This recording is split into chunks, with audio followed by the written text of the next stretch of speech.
समय यमुनानगर के जो ट्रामा सेंटर है वहाँ पर इस समय हम लोग मौजूद हैं। यहाँ पर जो न्यू बॉर्न केयर बेबीज़ के लिए बनाया गया है वहाँ पर मौजूद हूँ और यहाँ पर डॉक्टर देबीना व डॉक्टर पारुल जो है वो बच्चों को यहाँ पर जो है लगातार बच्चों का चेकअप करती हैं। 24 घंटे यहाँ पर सर्विस जो है अवेलेबल है बच्चों की सुरक्षा को लेकर। तो चलिए एक चीज़ और आज मैं आपको बताना चाहूँगी कि बहुत सारे गांव के ऐसे एरियाज हैं जहाँ पर महिलाओं को नहीं पता कि हमें अपने बच्चों की शिशु की सुरक्षा किस प्रकार से करनी है। तो आज इसीलिए हमारे साथ डॉक्टर देबीना व डॉक्टर पारुल मौजूद है और एक बार उनसे भी जानेंगे कि गांव तक ये मैसेज किस प्रकार से जो है महिलाओं तक पहुंचाया जाएगा।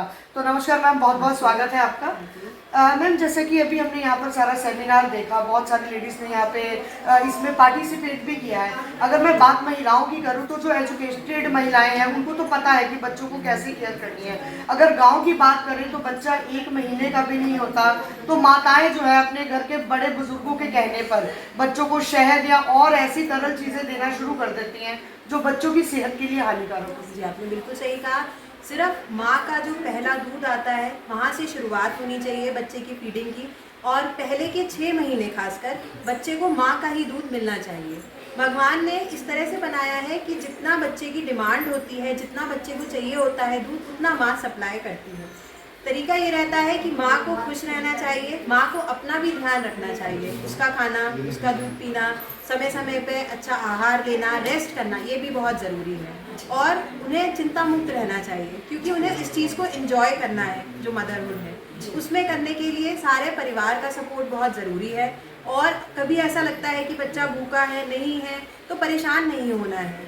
नियर बाय जो भी आपके अस्पताल में हमारे डॉक्टर्स रहते हैं, बच्चों के विशेषज्ञ रहते हैं, उनसे आके सलाह लेनी चाहिए। ऊपर का दूध डब्बे का, गाय का, बकरी का, ये बहुत ज़्यादा माताएं जो हैं वो पिला देती हैं, प्लस बॉटल से दूध पिलाती हैं। ये सारी जो प्रथाएं चली आ रही हैं ये बहुत गलत है। जो बच्चे सबसे ज़्यादा बीमार पड़ते हैं, दस्त और उल्टी जो होती है, इनका कारण यही होता है कि माँ का दूध नहीं मिल पाया, या जो दूध बॉटल से देते हैं वो हमारा इन्फेक्शन का एक सोर्स बन जाता है। जी मैम, एक अहम सवाल जो है वो मैं ज़रूर आपसे पूछना चाहूँगी कि ज़्यादातर अगर मैं गांव की बात करूँ तो जो दादी नानी है वो ये कह देती है कि बच्चों को दूध के अंदर जो है 2-3 ड्रॉप देसी घी के डाल दो तो बच्चा जो है वो सोता रहेगा। तो ये कहते हैं कि बच्चे के लिए एक बड़ा अहम टॉनिक रहता है। नहीं, ये बिल्कुल गलत प्रथा है। माँ के दूध के अलावा बच्चे को किसी और चीज़ की ज़रूरत नहीं होती है। 6 महीने तक सिर्फ माँ का दूध संपूर्ण आहार होता है, यहाँ तक कि पानी की भी ज़रूरत नहीं होती। उसमें ज़रूरी फैट, प्रोटीन, विटामिन, मिनरल सब कुछ होता है।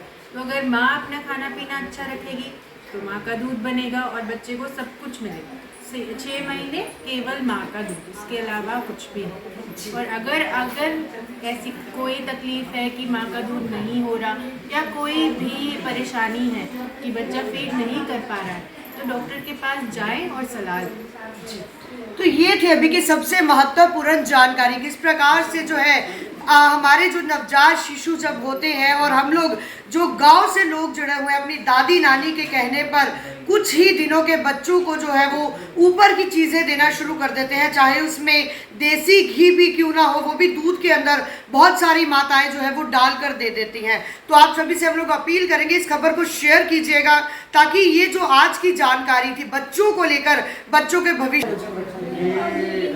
नेशनल न्यूबॉर्न केयर वीक के रूप में 15 से 21 नवंबर के बीच में सप्ताह मनाया जा रहा है, जिसमें हम शिशु के जन्म से लेकर 28 दिनों तक के उसके जो मृत्यु दर है और उससे संबंधित जो समस्याएं हैं उनको एड्रेस करें, माताओं को जागरूक करें, जिससे कि वो अपने शिशुओं की अच्छी से देखभाल कर सकें और समय समय पे आके यहाँ पे अपनी जांच कराते रहें और बच्चे के स्वास्थ्य से संबंधित जो भी उनको जानकारी है वो आज हमने यहाँ पे वितरित की। सर आज हमने देखा कि यहाँ पर काफ़ी महिलाएं जो है जिन्होंने यहाँ पर भाग लिया है, तो क्या मैसेज हमारे समाज में, हमारी जनता को क्या मैसेज देना?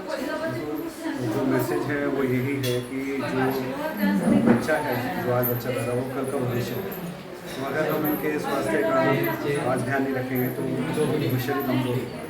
तो भारत सरकार और हरियाणा सरकार का जोड़ कोशिश ये है कि जो शिशु गर्भ में आया है तो उसको स्वस्थ पैदा हो, माँ स्वस्थ रहे, माँ का जो डिलीवरी प्रसव अच्छा रहे, बच्चा स्वस्थ रहे, बच्चे को सभी प्रकार की जो केयर है, जो स्वास्थ्य फैसिलिटी हम स्वास्थ्य संस्थानों में दे रहे हैं वो बेहतर से बेहतर हो और बच्चा स्वस्थ हो गया।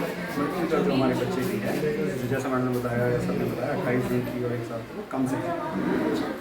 अगर बच्चे को कोई बीमारी है तो उस माँ का दूध अलग हो, तो ये भगवान का बनाया हुआ बहुत ही एक अच्छा सिस्टम है कि अगर हम माँ का दूध पिलाएंगे तो बच्चे को सारी चीज़ें मिलती जाएंगी। तो अभी भी भारत में बहुत लाखों बच्चे ऐसे हैं जो शुरू के 28 दिनों में हम जिनको बचा नहीं पाते। तो हम हर संभव कोशिश करना चाहते हैं कि हम बच्चों को बचा पाएँ। तो कुछ चीज़ें ऐसी होती हैं जो हम आप लोगों को बताना चाहते हैं, जो सिंपल चीज़ें होती हैं जो आप कर सकते हैं, जो आप लोगों को शायद पता ना हो, पता भी हो तो अगर कोई डाउट्स हैं तो आप पूछ सकते हैं। तो न्यू बॉर्न शिशु यानी शुरू के 28 दिनों में शिशु की देखभाल कैसे करनी है वो आपको डॉक्टर देवीना बताएं। हमारा बच्चा घर में आता है, खुशी का माहौल होता है, तो हमें उस टाइम पर बच्चे का फीडिंग का भी ध्यान रखना है, साथ में क्योंकि अब ठंडों का मौसम स्टार्ट हो रहा है तो उसको किस तरह से कपड़े पहनाने हैं इस पर भी ध्यान रखना है। केवल एक मोटा कपड़ा नहीं पहनाना है, जब भी ध्यान में ठंडों में लेयर्स में कपड़े पहनाए जाते हैं, जैसे बनियान पहनाई फिर सूती कपड़े उसके ऊपर पहनाए। जितने लेयर्स में हम कपड़े पहनाएंगे 3 से 4 गरमाइश बच्चे को उतनी ज़्यादा रहेगी। जो बच्चा होता है नवजात शिशु, उसका जो सर का एरिया होता है वो उसकी बॉडी के एरिया से ज़्यादा होता है, तो वहाँ पे बच्चे को ठंड लगने की चांसेस ज़्यादा होते हैं। तो हमें बच्चे के सर को कैप से कवर करके रखना होता है। हाथ पैर बच्चे अपने उसमें रखते नहीं है, कंबल में बाहर निकालते हैं। हाथों और पैरों में ग्लव्स और मोजे पहना के रखने होते हैं ताकि बच्चा एकदम ठंडा ना पड़े। दूसरा, जो हम नॉर्मली काजल अप्लाई करते हैं, काजल नहीं लगाना होता है, वो आँखों के लिए ख़राब होता है। ये चीज़ें गलत मानी जाती हैं, ठीक है। हम लेते हैं मोटे मोटे काजल लगा देते हैं, वो उसकी आँखों को और बंद कर देता है, जिस कारण से बच्चे के आंसू जो नॉर्मली नाक से निकलने चाहिए वो नहीं निकल पाते और फिर आँखों में इन्फेक्शन हो जाता है। दूसरा, माताएं क्या करती हैं, कान में तेल डालती रहती हैं, वो भी हमें नहीं करना होता। रास्ता जो भगवान ने बनाया है उसमें हमें कुछ भी नहीं डालना है, नहीं तो कान भी खराब हो जाते हैं। चौथी इंपॉर्टेंट बात है, जो हमारी नाल होती है वो अपने आप बच्चे की 5वें से 7वें दिन गिर जाती है सूख के। उस पर भी अलग से कोई पाउडर लगाना, या बहुत से लोग होते हैं वो गंदी चीज़ें लगा देते हैं, जैसे गाय का जो वो निकलता है वो भी लगाया जाता है, वो सब नहीं लगाना चाहिए। उससे बच्चे को इन्फेक्शन हो जाता है, बच्चे का इन्फेक्शन सीधा पेट में जाएगा और आंतें खराब हो जाती हैं। तो ये हमें कुछ बातें ध्यान रखनी है। थोड़ा बहुत बच्चे का छींकना नॉर्मल होता है, कोई भी रेशा नाक में गया, जो बच्चा स्वस्थ होगा वो छींक के उसको हटा देगा। तो छींकना सामान्य होता है, नॉर्मल है, उसके लिए परेशान नहीं हो। इसके अलावा जब भी हम बच्चे को दूध पिलाते हैं डकार दिलानी है। डकार दिलाने के बाद बच्चे को हमें लिटाना है। सीधा एकदम पट नहीं लिटाते हैं, थोड़ा सा अगर आप करवट दे के लिटवाओगे जैसे उल्टे हाथ की तरफ, तो वो बच्चे के लिए हर समय लाभदायक होता है। थोड़ा सा सर को ऊंचा कर देते हैं, पिलो लगा देते हैं, ताकि कभी बच्चे के मुंह में कोई दूध आए तो वो निकल के बाहर गिर जाए, ना कि फेफड़े में जाए। नहलाने के लिए बच्चे को पहले 7 दिन हम रोक सकते हैं, सिर्फ एक गीले कपड़े से पोंछा जा सकता है। उसके बाद गुनगुने पानी लेके, ऐसा नहीं है कि बच्चे का पूरा हमें उसको डाल देना है टब में, हल्का हल्का, ताकि आँखों में, नाक में, मुंह में पानी ना जाए।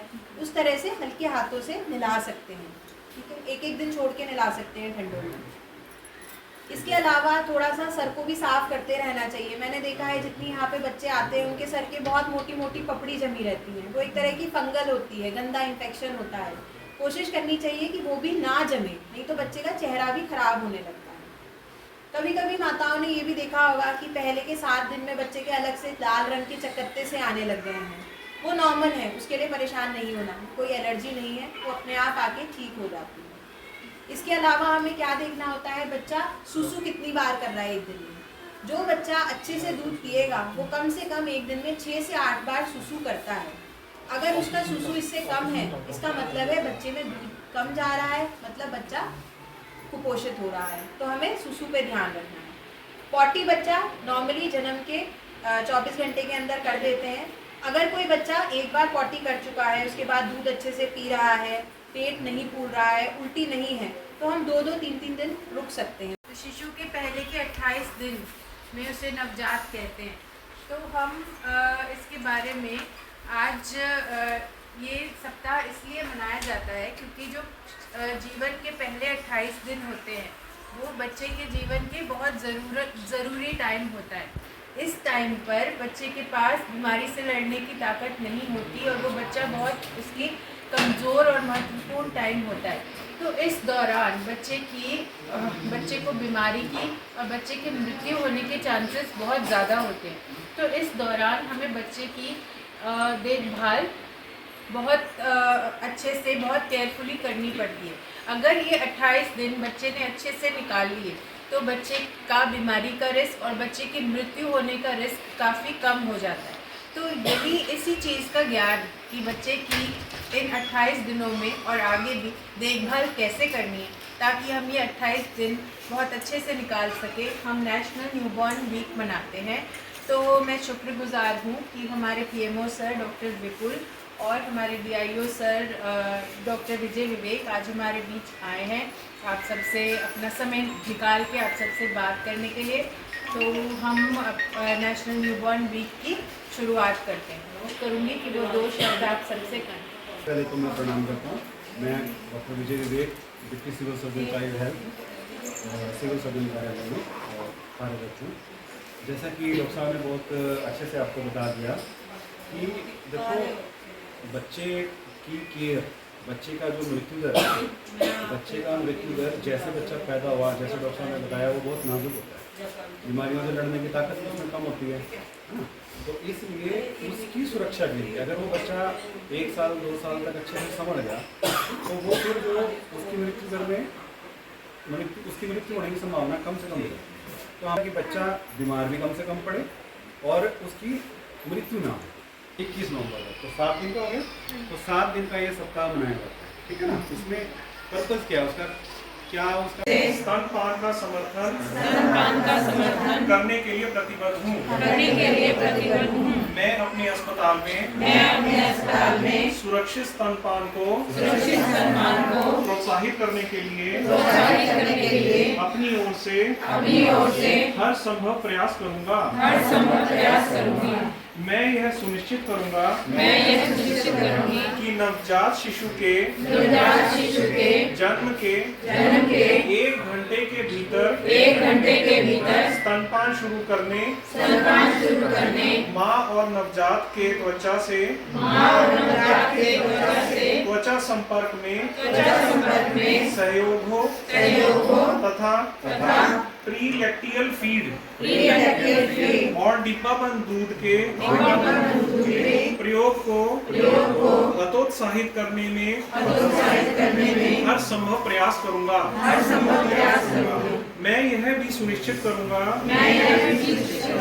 कि मेरे अस्पताल में समस्त सामान्य और सिजेरियन प्रसव वाली माताओं द्वारा अस्पताल में भर्ती अवधि में नवजात शिशु को केवल स्तनपान कराया जाएगा। Thank you. बैठ जाइए। में है तो आप चाहेंगे कि यहाँ पर हमारी फैसिलिटी बेहतर से बेटर हो, अच्छे से अच्छी। हमारे पास जैसे SNCU जिला अस्पताल यमुनानगर में है और जगाधरी सिविल अस्पताल में SNCU है। उसके बाद NBSU जो होता है वो न्यूबॉर्न स्टेबलाइजिंग यूनिट होता है, वो हमारा रादौर और खिजराबाद में है। इसी प्रकार 10 संस्थानों में, स्वास्थ्य संस्थानों में हमारा न्यूबॉर्न केयर कॉर्नर्स है, वो सब बच्चों के लिए ही है। तो उनके अंदर दी जाने वाली स्वास्थ्य सेवाओं को सुदृढ़ करना, ये अब की बात का लक्ष्य है कि कोई बच्चा आए तो उसको वो, अब डॉक्टर तो अवेलेबल है लेकिन डॉक्टर को काम करने के साथ साथ इंस्ट्रूमेंट्स की तो जरूरत है ना। जैसे अंदर ये हमारे पास वेंटिलेटर्स हैं या हमारे पास जो मशीनें रखी हैं वो अत्याधुनिक हों और वो ठीक काम करती हैं। तो आप सभी को हम लोग सीधी लाइव तस्वीरें यमुनानगर के trauma centre new born baby care से दिखाने का प्रयास कर रहे हैं। जिन महिलाओं ने, जिन माताओं ने इस आयोजन में हिस्सा लिया उन्हें जो है फीड वितरित